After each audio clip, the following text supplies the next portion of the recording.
In this video, I'm going to be looking at Empire and how their design is and layout sort of works. So in this first one, this is just a single page, but we have column text as usual, with pictures going down the middle this time, which is an interesting twist. As you can see, what they've got is the pictures going straight down the middle. They have captions on them as well, and white text, which you can see. And in the center, we have a quotation in big black bold text to make it stand out. Obviously, you've got things like page numbers in the bottom left, also feature film name and the magazine name in the bottom right. Red text again is used in the similar to Sight and Sound in the bottom right there, which must be important information. So this one is a bit more not it's not as newspaper ish as Sight and Sound was, which is why I sort of prefer the design and layout, and that's what I'll probably get from this part of magazine reviews, is that I prefer the design and layout of Empire, and I might mix up that with the critical writing style of Sight and Sound. Here is another image. This time we're looking at Star Wars Force Awakens. As you can see, the use of colour and symbols is prominent in this one. We've got, I think, a TIE fighter by the K, and the K is obviously in big text and red to symbolise the Empire. They've also used the Empire's symbol above the K as well. So that's sort of associated with the image. Obviously, that's a stormtrooper there, and that is I can't remember the name of the character, but he sort of runs the Death Star in Force Awakens. So that is they've linked in the theme of the photo with the theme of the page. This would be something we'd look at doing in our own magazine review, or in my own magazine review. Yet again, later on in the page, they've done the red and the sort of faded red big letter as well. Having the big letter at the start of a sentence is also a common convention in magazine reviews. I'm not 100% sure why, because I think me and Vanessa discussed this in lesson, like why they do it. We're not 100% sure. But obviously it's a convention, and that's something that we'll have to follow when we make our own magazine.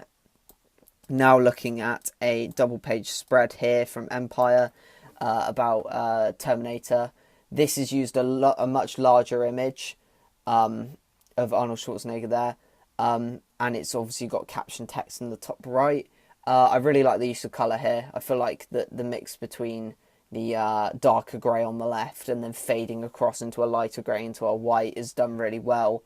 They've also introduced red as a colour as well. This is quite a common colour system I've noticed across doing this video and the last one, is red and sort of black and white. Seems to be very prominent within magazine reviews and with Empire and Sight and Sound. Obviously they've gone with column text again. They've also got some sort of tagline underneath, Still Life. Obviously that being a reference to Terminator. Yes, they've gone with the tagline there, and I can't read it exactly what it says, but that's probably more than likely a quote from an interview or a piece that like a quote from the piece that they've just written. I really like the fact that the borders are still there as well.